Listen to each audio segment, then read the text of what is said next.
Hello everyone, 6 मार्च 2024 को the journal nature में एक स्टडी पब्लिश करी गई और इस स्टडी को the Queen Mary University of London द्वारा किया गया। इस स्टडी में साइंटिस्ट ने बताया कि कैसे एक टाइप की मधुमक्खियां, कह सकते हो आप कि बम्बल बीज प्रजाति की जो मधुमक्खियां हैं वो कैसे ऑब्जर्वेशन के थ्रू और सोशल इंटरेक्शन के थ्रू एक कॉम्प्लेक्स टास्क को पूरा कर देती है। कि मधुमक्खियों को एक पजल दी जाती है, एक ट्रेंड मधुमक्खी को देख करके उस पजल को पूरा कर देती हैं।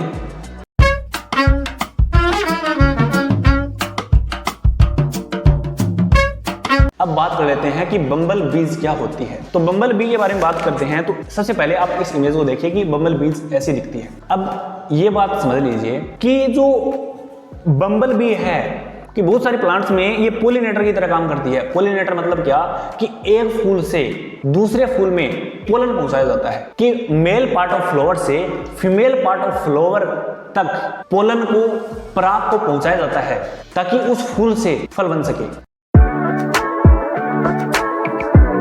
अब साइंटिस्ट ने क्या किया कि बम्बल बीज की जो एक्टिविटीज थी उनको देखा कि जब उनको एक पजल दी जाती है तो क्या वो एक ट्रेन करी हुई बी को देख करके, मधुमक्खी को देख करके खुद भी सेम पजल को सॉल्व कर सकती हैं। इसके लिए साइंटिस्ट ने सबसे पहले क्या किया कि एक 2 स्टेप पजल बॉक्स लिया कि एक ऐसा पजल बॉक्स जिसमें 2 एक्टिविटी होंगी कि मधुमक्खियां 2 डिफरेंट एक्शन करके 2 डिफरेंट एक्टिविटी करके परफॉर्म करेंगी।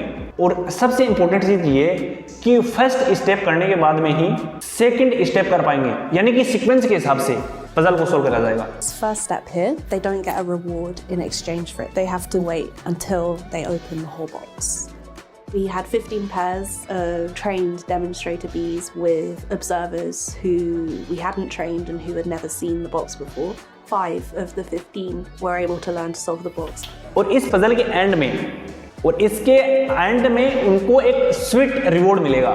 तो सबसे पहले साइंटिस्ट ने क्या किया कि एक मधुमक्खी को ट्रेन करवाया और उस ट्रेन मधुमक्खी को सभी बम्बल बीज मधुमक्खियों के सामने प्रदर्शन करवाया। जैसा कि आप स्क्रीन पे इस वीडियो को देख सकते हो कि किस तरीके से मधुमक्खियां इस पजल को सॉल्व करती हैं।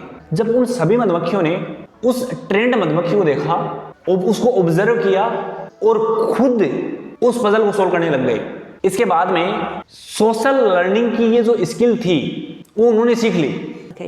That it couldn't possibly have come up with it itself, and then whether another bee would be able to learn this behavior from our trained demonstrator bee.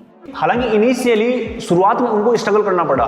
तो ये स्टडी दिखाती है कि जो सोशल लर्निंग का एक लेवल है वो बम्बल बीज ने भी एक्वायर कर लिया है। जो हम पहले सोचते थे कि जो सोशल लर्निंग वाला सिस्टम है ये सिर्फ ह्यूमंस ही कर सकते हैं। और ये फाइंडिंग्स, ये रिसर्च हमें सिखाती है कि जो कीट हैं, जो कीट पतंग हैं, उनके अंदर भी क्यूमुलेटिव कल्चर डेवलप हो रहा है। क्यूमुलेटिव कल्चर मतलब कि जो बम्बल बीज हैं वो भी अपनी नेक्स्ट जनरेशन को सिखा सकती हैं खुद का नॉलेज और स्किल्स। ऑब्जर्वेशन के थ्रू वो सभी सीख सकती हैं। What this would tell us is that in the same way as in human culture, where you have these multiple steps building on previous innovation, that you would find a similar phenomenon in an insect. और मैं कहूँ तो 6 मार्च 2024 को the journal nature में जो study publish करी गई वो ये दिखाती है कि कैसे एक मधुमक्खी यानी कि एक बम्बल बी बहुत सारी बम्बल बीज को एक पजल सोल्व करना सिखा देती है सिर्फ ऑब्जर्वेशन के थ्रू। यानी कि सभी बम्बल बीज ने सिर्फ एक मधुमक्खी को ऑब्जर्व किया, सभी ने उस स्किल को सीख लिया। फर्स्ट टाइम में सभी ने स्ट्रगल किया लेकिन वो सभी सीख गई।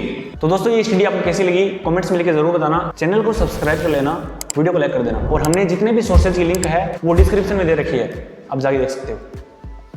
धन्यवाद।